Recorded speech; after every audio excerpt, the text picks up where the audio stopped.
오늘 우리가 함께 읽은 말씀은 베드로 사도에 관한 이야기잖아요. 네, 여러분, 베드로 사도 하면 떠오르는 것들이 많이 있으시죠? 우리가 너무 익숙하니까요. 뭐가 있으실까요? 막 생각이 나세요, 지금. 가장 먼저 떠오르는 것은 이걸 것 같아요. 무리를 걸어갔던 예수님이 새벽에 이렇게 갈릴리 바다를 걸어오시는데 베드로 사도가 그걸 보고 예수님께 뭐라고 얘기합니까? 저도 좀 걷게 해주십시오. 예수님이 오라 그러셨죠. 근데 정말 신기한 게 예수님의 오라 이 말을 듣고 또 가요. 그래서 바다 위를 걷습니다. 어떤 분들은 베드로가 의심해서 바다에 빠졌다 이런 얘기를 하시지만요, 저는 바다에 빠져도 좋으니 예수님이 손잡고 한번 걸어봤으면 좋겠다 이런 생각을 했던 적이 있습니다.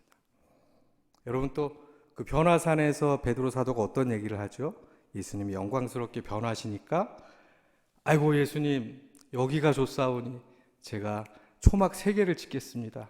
하나는 예수님 거, 하나는 모세, 하나는 엘리야를 위해서 짓고 여기서 같이 살면 어떻겠습니까? 어떻게 보면 참 순수하고 거짓 없고 꾸밈이 없는 그런 사람이셨던 것 같아요. 또 이런 일도 있었죠. 가이사랴 빌립보에 가서, 여러분 잘 아시죠? 어떤 고백을 했습니까? 주는 그리스도시요 살아계신 하나님의 아들이십니다. 할렐루야. 여러분, 이것은 굉장히 위대한 고백이에요. 우상이 가득하던 그 가이사랴 빌립보 그 한복판에서 예수님이 참 신이고 최고의 신입니다. 이렇게 고백한 사건이거든요. 예수님이 잡혀가시기 전날 밤에는 또 어떤 고백을 합니까? 굉장히 용감한 맹세의 고백을 하죠. 예수님, 제가 예수님과 함께 감옥에도 가고요, 죽는데도 가겠습니다. 여러분, 그런데 오늘 우리가 함께 읽은 이 본문에는요, 예수님과 함께 죽겠다고 그렇게 호언장담하던 베드로가 맞나 싶을 정도로 어떻게 보면 비겁하고 의기소침한 베드로의 모습이 묘사가 되어 있습니다. 여러분, 우리가 함께 읽은 이 본문의 내용은요, 사복음서에 다 기록이 되어 있어요. 그래서 제가 그 사복음서에 조금씩 다르게 기록되어 있는 것들을 함께 좀 종합해서 재구성해서 간단하게 한번 설명을 드려볼게요. 예수님께서 대제사장 가야바의 집에 끌려가실 때 제자들이 다 도망갔습니다. 그런데 베드로는요, 그래도 저녁 먹으면서 한 말이 있잖아요. 그래서였는지 예수님을 멀찍이 따라갑니다. 근데 그때 함께 갔던 제자가 한 명 더 있었어요. 아마도 요한이었을 것입니다. 근데 요한의 집은 그래도 약간 부유한 편이었고요, 그래도 인맥이 좀 있는 집안이었어요. 제사장하고도 잘 알고 있었고요. 그래서 요한은 그냥 들어갈 수가 있었는데 베드로는 들어가지도 못하고 문 밖에 있었어요. 요한이 그래서 다시 가서 이 얘기를 해서 베드로를 데리고 들어옵니다. 그리고 베드로는 그 대제사장의 집들 가운데 불을 피고 앉아있는 그 무리들 안에 자리를 잡아요. 앉아 있습니다. 그런데 그 옆에 있던 한 여종이 이렇게 얘기합니다. 당신 예수와 함께 있던 사람, 여러분, 이 사람 예수와 함께 있던 사람이에요. 베드로가 뭐라고 얘기하죠? 아니다. 이 여자야, 나는 아니다. 조금 뒤에 한 남자가 다시 와서 얘기합니다. 너도 그 도당이라, 너도 예수와 한패라, 이렇게 얘기해요. 베드로가 뭐라고 얘기하죠? 이 사람아, 나는 아니다. 한참 뒤, 한 시간쯤 있다가 한 사람이 와서 확신을 가지고 얘기합니다. 아, 이 사람, 당신 갈릴리 사람이 맞는 것 같은데 당신이 예수와 함께 있던 예수의 제자가 맞다, 이렇게 얘기합니다. 여러분, 학자들은요, 베드로가 갈릴리 사투리를 썼기 때문에 이 사람이 좀 확신하고 알아차렸을 것이다, 이렇게 얘기해요. 여러분, 그도 일리가 있는 말이, 제가 만약에 어떤 사람한테 당신 예수의 제자 아니야? 이랬는데 그 사람이 이렇게 지는 아니어요, 이렇게 대답하면 여러분, 다른 건 몰라도 확실한 한 가지는 뭡니까? 아, 충청도구나. 아마도 베드로 사도가 갈릴리 사투리를 썼을 것이다 이렇게 얘기하는 학자들이 있어요. 그래서 그 옆에 있던 사람이 확신을 가지고 당신 갈릴리 사람 맞아, 예수의 제자 맞아 이렇게 얘기하니까 베드로가 좀 당황했던 것 같아요. 그래서 이 세 번째 질문에서는 베드로가 저주하며 이야기합니다. 나는 그를 알지 못한다. 여러분, 근데 베드로가 저주하며 예수를 알지 못한다고 그 말이 끝에 끝나기도 전에 닭이 울어요. 그리고 베드로가 네가 닭 울기 전에 3번 나를 부인하리라 하셨던 그 예수님의 말씀이 생각이 났어요. 근데 누가복음 본문에 보면 주께서 돌이켜 베드로를 보시니라는 구절이 있습니다. 그리고 나서 베드로는 밖으로 뛰쳐나가서 심히 통곡합니다. 여러분, 이게 오늘 우리가 함께 읽은 본문을 사복음서를 약간 종합해서 재구성한 내용이에요.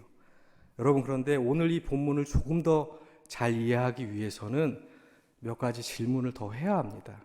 그래서 오늘 저는 여러분들과 함께 몇 가지 질문을 한번 같이 던져보고요. 말씀을 한번 생각하며 나눠보려고 해요. 첫 번째 질문은 이겁니다. 누가복음에는 분명히 주께서 돌이켜 베드로를 보시니 라는 기록이 있어요. 여러분, 그렇다면 이건 뭘 의미합니까? 누가복음에만 있는 기록이에요. 누군가가 예수님이 돌이켜서 베드로를 바라보는 그 모습을 목격했다는 것이겠죠. 그렇죠? 근데 누가복음을 기록한 누가는 아니에요. 그 자리에 없었어요. 제가 앞서 말씀드렸지만 그 자리에 누가 있었습니까? 베드로, 그리고 또 요한. 그런데 요한복음을 살펴보면 이 상황에 대해서 자세하게 얘기를 하지 않아요. 요한은 뭐라고 얘기하냐면요, 이에 베드로가 또 부인하니 곧 닭이 울더라 하고 끝입니다. 여러분, 그러면 누가 남아요? 거기 있던 사람 베드로와 요한 중에 누가 예수님의 그 돌이켜 보시는 그 광경을 목격했던 것입니까? 어렵습니까? 베드로예요. 베드로. 저는 그렇게 생각이 들어요. 그렇다면 그때 당시를 한번 상상해 봅시다. 베드로가 저주를 퍼부으며 예수를 모른다고 그 말이 채 끝나기 전에 닭이 울었고요. 베드로가 닭 울기 전에 3번 나를 부인하리라 하는 그 예수님의 말씀이 생각이 나서 깜짝 놀라서 자기도 모르게 예수님을 쳐다봤던 것 같아요. 그런데 그때 그 상황을 듣고 계셨을 것 같은데 예수님께서 고개를 돌려서 베드로를 바라보셨어요. 그러니까 베드로를 바라보시는 그 예수님의 얼굴, 그리고 깜짝 놀라 당황해서 예수님을 쳐다보는 베드로의 얼굴이 이렇게 오버랩되는 장면이죠. 한번 마음에 상상을 해보십시오. 여러분, 그 장면이에요. 그리고 베드로는 뛰쳐나가서 통곡을 하죠. 어떠세요? 좀 그 장면이 좀 마음속에 그려지세요? 그러면 이제 두 번째 질문으로 넘어가 보겠습니다. 여러분, 그러면 예수님께서는 고개를 돌려 몸을 돌려 베드로를 바라보실 때 예수님은 어떤 마음으로 베드로를 바라보셨을까요?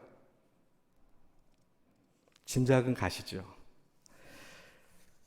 이 질문은 이렇게 바꿔서 얘기해 볼 수도 있습니다.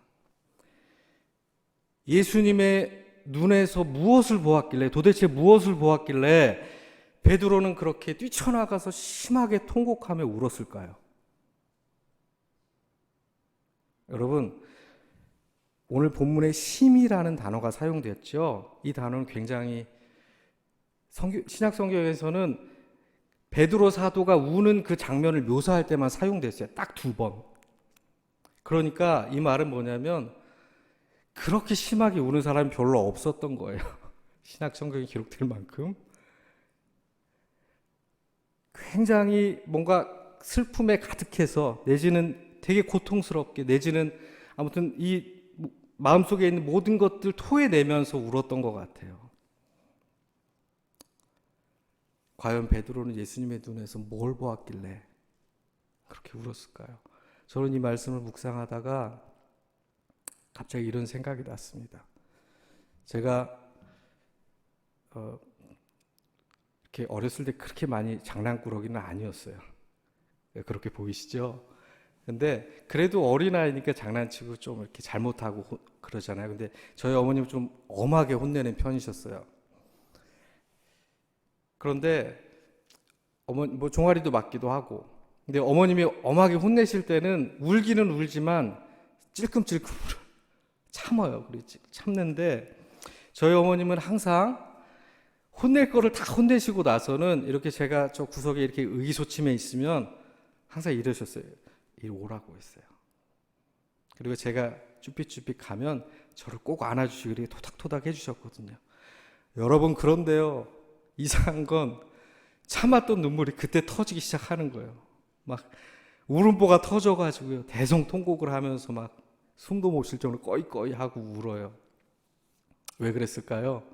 잘못한 게 있어서 미안한 건 있는데 어머님이 따뜻하게 용서해 주시니 아마 그 어머니의 사랑이 느껴졌기 때문에 그랬던 것 같아요. 베드로 사도의 그 통곡도 아마 그와 결이 비슷하지 않았을까 하는 생각을 합니다. 예수님을 저주하고 부인하고 부끄럽고 당혹스러워서 어쩔 줄 몰라 하고 있었는데, 그래서 무심코 예수님을 쳐다봤는데 예수님이 어떤 눈으로 베드로를 바라보셨던 거예요?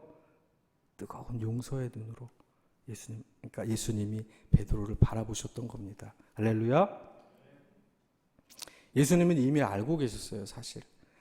그래서 잡혀가시기 전날에 베드로에게 이렇게 당부하셨어요. 내가 너를 위하여 믿음이 떨어지지 않기를 기도하였노니 너는 돌이킨 후에 내 형제를 굳게 하라. 여러분, 생각해 보십시오. 예수님과 죽었으면 죽었지 배신하지 않겠다고 그렇게 장담했는데 3번이나 부인하고 저주까지 했어요. 자신의 모습이 얼마나 부끄러웠겠습니까? 한심하고 실망스럽고 마음이 덜컥 내려앉았겠죠. 그런데 그럼에도 불구하고 예수님께서 뜨거운 용서의 눈길로 자기를 바라보셨어요. 아마도 예수님의 마음은 모르긴 몰라도 성경에 기록되어 있지 않아서 정확히 알 수는 없지만 예수님의 마음은 이거였을 것 같아요. 베드로야, 자책하지 말고 너무 힘들어 넘어져 있지 말고 돌이킨 후에 가서 네 형제들을 돌봐라. 여러분, 예수님의 그 뜨거운 용서가 베드로의 마음을 때렸던 것입니다. 그래서 통곡했던 것 같아요. 이제 마지막으로 3번째 질문이 남았는데요. 이게 가장 중요한 질문입니다. 그렇다면 예수님의 그 뜨거운 용서의 사랑을 경험한 베드로는 그 이후로, 그 사건 이후로 어떻게 살았는가? 여러분, 쉽게 생각해봐도 알 수 있겠죠? 베드로는 그 사건을 절대 잊을 수가 없었을 거예요. 왜 그렇습니까? 날마다 닭이 울었기 때문에 그래요. 잊을만 하면 닭이 울어서 생각이 나고 또 생각이 났겠죠. 그런데 여러분, 성경 곳곳에 기록된 베드로 사도의 행적과 언행과 베드로 사도가 쓴 서신들을 살펴보면요, 그 사건은 단순한 과거의 추억이 아니었어요. 베드로 사도의 일생에 가장 큰 영향을 주었던 굉장히 중요한 사건이었습니다. 그 근거가 될 만한 성경의 구절들이 있는데, 성경의 기록들이 있는데요. 오늘은 제가 여러분께 한 가지만 소개해 드리려고 합니다. 여러분, 베드로 사도가 자신의 인생의 후반부에 서신서를 써요. 편지를 기록합니다. 여러분 잘 아시죠? 그게 우리 성경에 있는 뭡니까?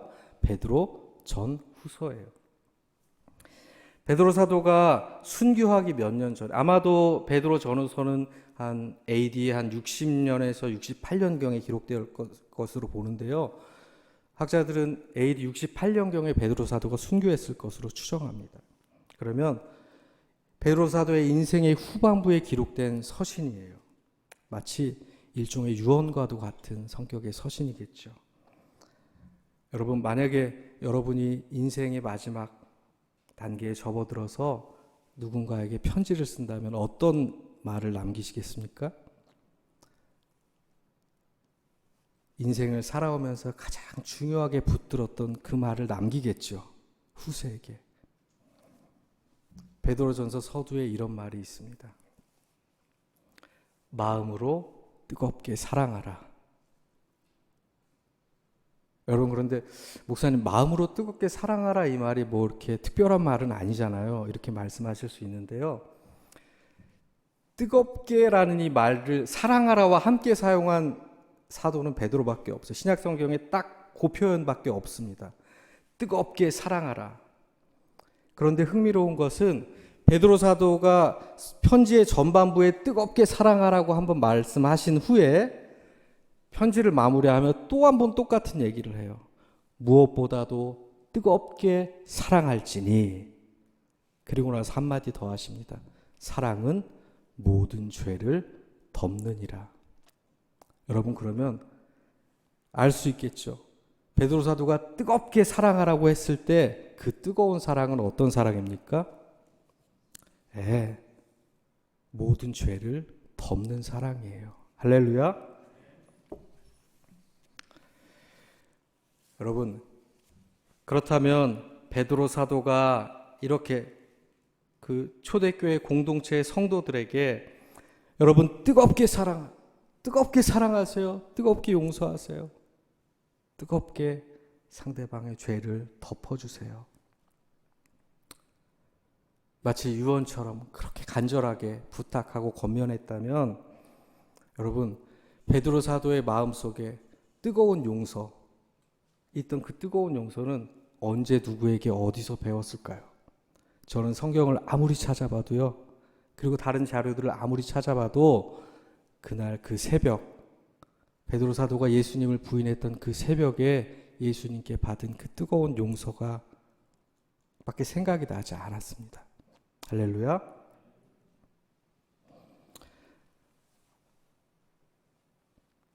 여러분, 베드로 사도가 나이가 이제 연세가 이제 지긋하게 돼서 성도들 앞에서 여러분 뜨겁게 사랑하십시오. 무엇보다도 뜨겁게 사랑하십시오.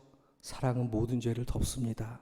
라고 얘기했을 때 아마도 모르긴 몰라도요, 초대교회 당시에 그 성도들은 다 알고 있었을 거예요. 아, 베드로 사도가 또 그때 일이 생각나시는가 보다. 왜냐하면 사복음서에 다 기록되어 있다는 것은요, 쉽게 얘기하면 1세기 당시 그 교회에 유아부서부터 초등부, 중등부, 뭐 에노크에 이르기까지 베드로 사도가 3번 부인했던 얘기를 다 알고 있다는 것이거든요. 그러니까 베드로 사도가 여러분 뜨겁게 사랑하세요. 사랑은 모든 허물을 덮습니다. 모든 죄를 덮습니다. 라고 이야기했을 때 아이고, 우리 베드로 사도님이 또 그 생각이 나셨나 보구나. 이렇게 생각했을 것이에요. 베드로 사도의 마음속에는 어떤 마음이 있었을까요? 여러분, 저를 보십시오. 저 베드로를 보세요. 저는 예수님을 3번이나 부인한 그렇게 부끄러운 사람이었습니다. 하지만 예수님의 뜨거운 사랑과 그 뜨거운 용서가 저를 바꾸셨고요. 저희 죄를 덮으셨어요. 예수님의 그 사랑이, 그 용서가 지금의 저를 만들었습니다. 여러분, 뜨겁게 사랑하며 뜨겁게 용서하며 그렇게 살아야 합니다. 할렐루야. 이런 말을 하고 싶었겠죠. 여러분, 우리가 보통 사랑의 사도 하면 누구죠? 사랑을 하도 많이 얘기한 사도가 있죠. 성경에. 요한입니다. 사도 요한. 바울은 어떤 사도라고 해요? 이방인의 사도라고 하죠. 그런데 베드로 사도에게는 딱히 그런 게 없어요. 뭐 바다에 의심해서 빠졌다는 둥, 예수님을 3번 부인했다는 둥, 뭐 이런 얘기. 그리고 성격이 다혈질이어서 뭐 대제사장의 종 말고의 귀를 이렇게 잘랐다는 둥, 칼로, 이런 얘기는 있지만 별 그런 얘기가 없는데, 저는 베드로 사도에 대해서 묵상하면 묵상할수록, 살펴보면 살펴볼수록 아, 베드로 사도는 용서의 사도였구나 하는 생각이 듭니다.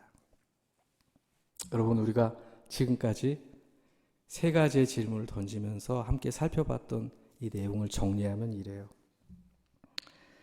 베드로는 예수님을 저주하고 부인했던 그날 그 새벽 그 자리에서 예수님의 뜨거운 사랑을 경험합니다.